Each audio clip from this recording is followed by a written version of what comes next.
প্রথমেই সংবাদ শিরোনাম। বাংলাদেশে তোলপাড়, শেখ হাসিনা মারা গেছেন, গুজব না বাস্তব?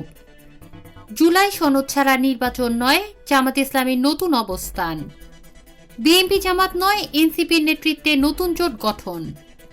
আসিফ নজরুলকে নিয়ে এনসিপি নেতার চাঞ্চল্যকর তথ্য প্রকাশ। শুনুন বিস্তারিত। বাংলাদেশের রাজনীতি আবারও তোলপাড় হয়ে উঠেছে একটি ভাইরাল খবরকে কেন্দ্র করে।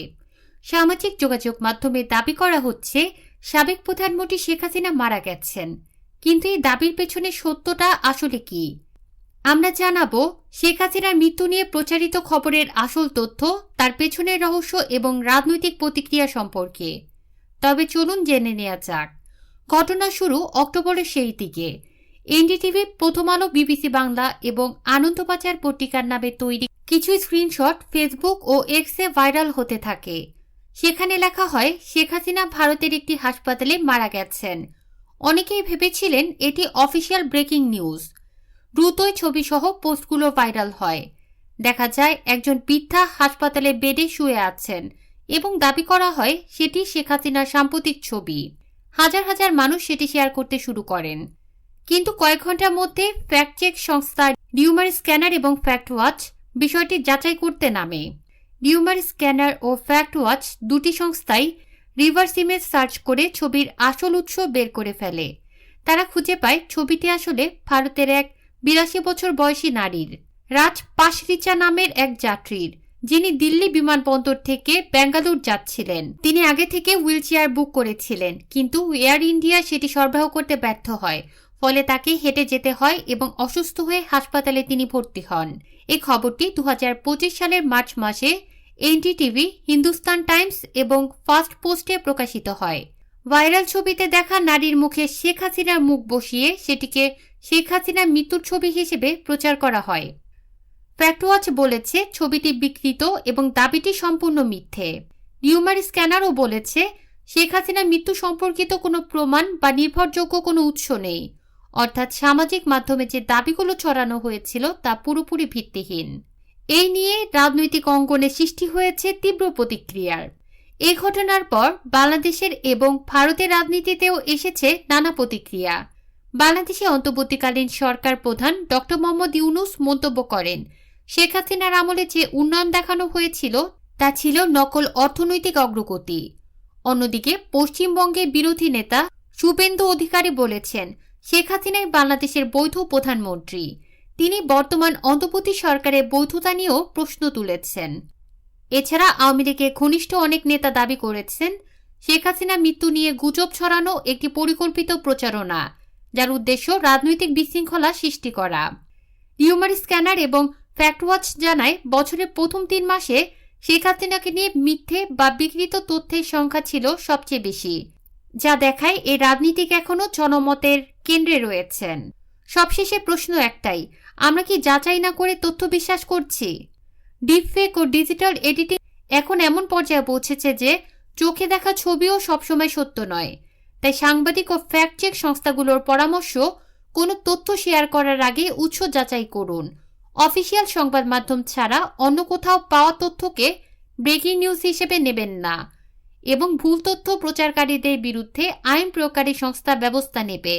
সুতরাং শেখ হাসিনার মৃত্যু নিয়ে যে গুজব ছড়িয়েছে সেটি সম্পূর্ণ মিথ্যে, বিভ্রান্তিকর এবং রাজনৈতিকভাবে উদ্দেশ্যপ্রণোদিত। এদিকে বাংলাদেশ জামাত ইসলামের নায়েবে আমির ডাক্তার সৈয়দ আবদুল্লাহ মোহাম্মদ তাহের বলেছেন, দেশে হয়তো নির্ধারিত সময় নির্বাচন নাও হতে পারে, কিন্তু জুলাই জাতীয় সনদ আগে করতে হবে বলে দাবি করেছেন তিনি।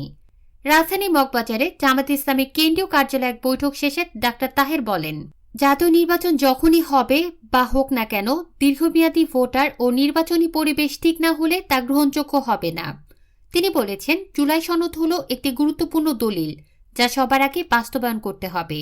এরপর সে আদেশের উপর ভিত্তি করে গণভোট বা নির্বাচনী প্রস্তুতি হওয়া উচিত।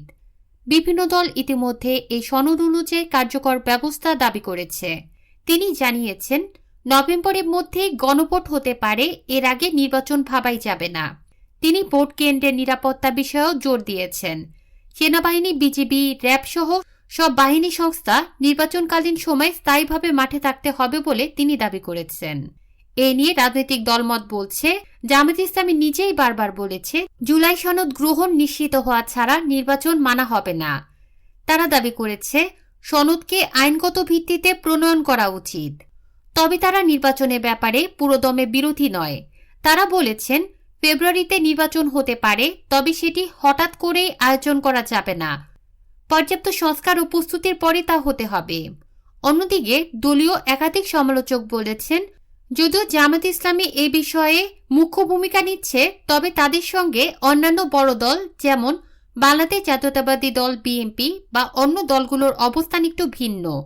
একটি সম্পাদকীয় বলছে জুলাই সনদ মত বিষয়ে জামায়াত ইসলামীর অবস্থান ও বিএনপির অবস্থানের মধ্যে আকাশ পাতাল তফাৎ রয়েছে। এছাড়া জামায়াত ইসলামী সহ মুক্তিযুদ্ধ ভিত্তিক বিভিন্ন দল একসঙ্গে আন্দোলনে নামার প্রবণতা দেখাচ্ছে। সনদ বাস্তবায়ন, নির্বাচন পরিবেশ সংস্কার, লেভেল প্লেইং ফিল্ড নিশ্চিত করার দাবিতে এই দাবিগুলো বিশেষ অর্থ বহন করছে, কারণ দেশে নির্বাচন নিয়ে দীর্ঘদিন ধরেই নিরপেক্ষতা, স্বচ্ছ পরিবেশ, নির্বাচনী সংস্কার এসব প্রশ্ন উঠছে। এখানে কয়েকটি গ্রাউন্ড রিপ্লেসমেন্ট রয়েছে। প্রথমত, জুলাই সনদকে বলা হচ্ছে শুধু একটি রাজনৈতিক ডকুমেন্ট নয়, বরং আগামী নির্বাচন ও প্রশাসনিক সংস্কারের একটি ভিত্তি। দ্বিতীয়ত, যদি সনদ কার্যকর না হয় তাহলে নির্বাচন হলেও তার গ্রহণযোগ্যতা প্রশ্নবিদ্ধ হতে পারে, এ ভয় প্রকাশ করা হয়েছে, যেমন দাবি করেছে জামায়াত ইসলামী। তৃতীয়ত, নিরাপত্তা বাহিনী, নির্বাচন কমিশন, প্রশাসন সব ক্ষেত্রেই নিরপেক্ষতা ও স্থায়িত্ব চাওয়া হচ্ছে। এটা শুধু ভোটের দিন নয়, ভোট প্রক্রিয়ার আগে পরবর্তী সময় নিয়ন্ত্রণেও জরুরি। চতুর্থ হচ্ছে, সময় সাপেক্ষভাবে বলা হচ্ছে প্রস্তুতি ছাড়া নির্বাচন চাপিয়ে দিলে রাজনৈতিক সামাজিক উত্তাপ বাড়তে পারে। এ প্রসঙ্গে জামায়াত ইসলামী বলেছে তারা হুটহাট নির্বাচন গ্রহণ করবে না। সব মিলিয়ে দেখা যাচ্ছে নির্বাচন হওয়ার চেয়ে ততটা বা তার আগে সনদ বাস্তবায়নকে তারা সবচেয়ে বড় পদক্ষেপ মনে করছেন। এদিকে রাজনৈতিক অঙ্গনে এক নতুন মোড় আলোর মুখ দেখছে। জাতীয় নাগরিক পার্টি এনসিপির নেতৃত্বে গঠন হতে যাচ্ছে নতুন জোট। এখানে নেই বিএনপি, জামায়াত ইসলামী, ভিন্ন ফর্মে এগিয়ে চলেছে এনসিপি। 19 আগস্ট 2024 ছাত্র নেতৃত্বাধীন আন্দোলনের পর বাংলাদেশের রাজনৈতিক দীর্ঘায়ুর দুই প্রধান দল সিস্টেম চ্যালেঞ্জের মুখে পড়েছে। এ ধারাবাহিকতায় 28 ফেব্রুয়ারি 2025 প্রতিষ্ঠিত হয় এনসিপি, ছাত্র ও নাগরিক অধিকার আন্দোলনের প্রেক্ষাপটে। এনসিপি নিজেদের পরিচয় দিয়েছে সদ্য প্রতিষ্ঠিত রাজনৈতিক দল হিসেবে একটি নতুন পরিসর অঙ্গীকার করে, যেখানে প্রচলিত দুই দলীয় রাজনীতির বাইরের পথ খোলা হবে। বিএনপি বা জামায়াত ইসলামীর সঙ্গে নয়, বরং জুলাই আন্দোলনের সমন্বয়কদের দ্বারা গঠিত নতুন রাজনৈতিক দল জাতীয় নাগরিক পার্টি এনসিপির নেতৃত্বেই এই জোট আত্মপ্রকাশ করছে। এবি পার্টি ও গণ অধিকার পরিষদ সহ মোট 9টি দল নিয়ে গঠিত এই জোট আগামী ত্রয়োদশ সংসদ নির্বাচনে ভোটের মাঠে বড় দলগুলোর সঙ্গে প্রতিদ্বন্দ্বিতা করবে বলে আশা করা হচ্ছে। দলগুলোর শীর্ষ নেতারা ইতিমধ্যে কয়েক দফা ফলপ্রসূ বৈঠক করেছেন এবং দ্রুতই অমীমাংসিত বিষয়গুলো চূড়ান্ত করে জোট ঘোষণা করা হবে। গত 28 ফেব্রুয়ারি জুলাই আন্দোলনের সমন্বয়কদের নেতৃত্বে জাতীয় নাগরিক পার্টি এনসিপি আত্মপ্রকাশের পর গুঞ্জন উঠেছিল যে দলটি বিএনপি বা জামাতের সঙ্গে জোটে যাচ্ছে। একইভাবে 2020 সালে আত্মপ্রকাশ করা জামাতের সংস্কারপন্থী দল হিসেবে পরিচিত এবি পার্টি নিয়েও বিএনপির সঙ্গে জোটের গুঞ্জন ছিল। তবে এবি পার্টির চেয়ারম্যান মঞ্জুর রহমান মঞ্জু নিশ্চিত করেছেন যে তারা বিএনপি বা জামাতের সঙ্গে নয়, বরং এনসিপি সহ জুলাই অভ্যুত্থানের পক্ষে 9টি দল নিয়ে নতুন জোট গঠন করছেন। এ বিষয়ে 2 দফা ফলপ্রসূ আলোচনাও হয়েছে। তথ্য অনুযায়ী যে 9টি দল একজোটে যাচ্ছে তার মধ্যে বাম ও প্রগতিশীল ঘরানার 6টি রাজনৈতিক দলের প্ল্যাটফর্ম গণতন্ত্র মঞ্চ রয়েছে।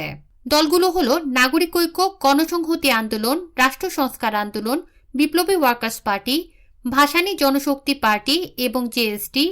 এর বাইরে বাকি 3টি দল হলো এনসিপি, এবি পার্টি ও গণ অধিকার পরিষদ। জোট গঠনের আনুষ্ঠানিক ঘোষণার আগে এনসিপির যুগ্ম আহ্বায়ক মনিরা শারমিন এবং গণ অধিকার পরিষদের সভাপতি নুরুল হক নূর সহ দলগুলোর নেতারা ক্যামেরার সামনে বিস্তারিত খোলাসা না করতে চাইলেও জোট গঠনের বিষয়ে প্রায় সব দলই আশাবাদী। এদিকে আইন উপদেষ্টা অধ্যাপক ডক্টর আসিফ নজরুল অন্তর্বর্তীকালীন সরকারের প্রধান উপদেষ্টা হতে চেয়েছিলেন। জাতীয় নাগরিক পার্টি এনসিপির মুখ্য সমন্বয়ক নাসিরউদ্দিন পাটোয়ারির এমন বিস্ফোরক মন্তব্যের পর বিষয়টি এখন রাজনৈতিক মহলে টক অব দি কান্ট্রিতে পরিণত হয়েছে। রাজধানী জাতীয় প্রেস ক্লাবে এনসিপি আয়োজিত এক গোল টেবিল বৈঠকে নাসির উদ্দিন পাটোয়ারি বলেছেন, প্রধান উপদেষ্টা হতে চেয়েছিলেন আসিফ নজরুল, এখন তার কোর্টে বল গিয়েছে, দেখা যাক তিনি কেমন খেলতে পারেন। তার এই বক্তব্যের পর থেকেই উপদেষ্টা আসিফ নজরুলকে নিয়ে তুমুল আলোচনা ও চুলচেরা বিশ্লেষণ শুরু হয়েছে। নাসির উদ্দিন পাটোয়ারি ফের আসিফ নজরুলকে নিয়ে কথা বলেছেন। রাজধানীর বাংলা মোটর রূপায়ণ সেন্টারে আয়োজিত এক সংবাদ সম্মেলনে তিনি জুলাই সনদে স্বাক্ষর প্রসঙ্গে বলেন, আইন প্রণয়নের ওপর আস্থা নেই, আইন মন্ত্রণালয়ের ওপর আস্থা নেই, আসিফ স্যারের ওপর আস্থা নেই। তিনি বলেন, কমিশন ড্রাফট আকারে যখন সুপারিশ হাজির করবে এনসিপি সেটা পড়বে এবং যদি দেখি যে জনগণের সব আশা আকাঙ্ক্ষা এবং গণ অভ্যুত্থানকে প্রাথমিক ভিত্তিমূল ধরে নেওয়া হয়েছে তবেই তারা স্বাক্ষর করবে। নাসির উদ্দিন পাটোয়ারি মন্তব্যের পর গণ অধিকার পরিষদের সাধারণ সম্পাদক রাশেদ খান ফেসবুকে একটি পোস্ট দিয়ে বিতর্কে নতুন মোড় দেন। তিনি প্রশ্ন তুলেন, আসিফ নজরুল কার কাছে প্রধান উপদেষ্টা হওয়ার প্রস্তাব করেছিলেন?